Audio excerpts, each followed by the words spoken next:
Tweets can inspire the world, end careers, and change the course of political elections. But according to Wall Street, Twitter just doesn't have enough registered or logged in users to make the kind of money that Facebook makes. All that might have changed today. Joining us to explain the big change Twitter made is Kurt Wagner, reporter at Recode. Welcome, Kurt, Hey, and happy birthday to you. Thank you so much. Thank you. How does it feel to share a birthday with Marissa Myers, twins? It's what I've always kind of hoped would happen, and it finally did. The stars are truly aligning, so that is fun. So what was the announcement that Twitter made today? So this is a big announcement for people who pay close attention to Twitter. Those people who use Twitter all the time probably aren't really going to notice a whole lot, but the announcement is that Twitter's now going to start showing ads to people who don't have Twitter accounts. And that's a big deal because for the longest time, as you mentioned, people have criticized Twitter for not having a large enough user base. And their argument has always been, well, even though we don't have as many people who have Twitter accounts as we might like, a ton of people actually see tweets and a ton of people come to Twitter to read tweets, even if they don't log into their account.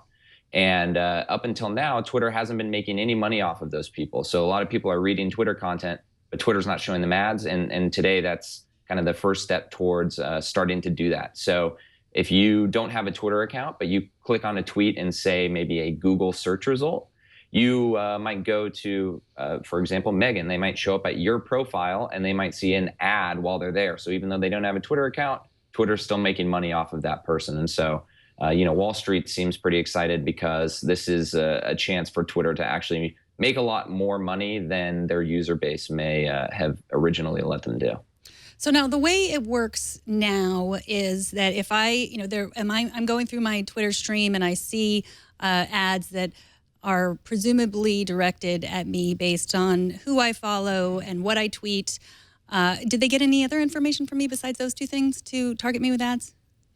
Well, they took a lot of signals. I think that those were the big ones, right? Like, what are you saying and who are you following? I think it'd be like, who are you engaging with, right? What are you retweeting? What are you favoriting? What are you clicking on? Maybe what videos are you watching? So there's a lot of stuff that as a logged in user, they can kind of track and because you have an account and you're logged in, they know that that's you or the person running that account is doing these things and gets an idea of what you're like. Some people add their birthday to their profile, so there's like little things like that as well, their location.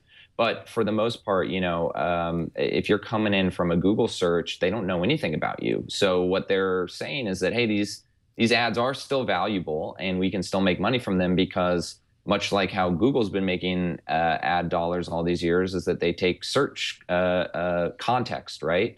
Intent. So if I go to Google and I'm searching for a black jacket and I go and look at a tweet, they don't know that I'm Kurt and that I care about sports and tech, but they know that I was looking for a black jacket, and that intent is monetizable, right? They can show me ads that may be relevant to that search that I made. So that's how they feel that they can get around the fact that they're not going to be able to target advertise in the same way that they normally do with their Twitter users.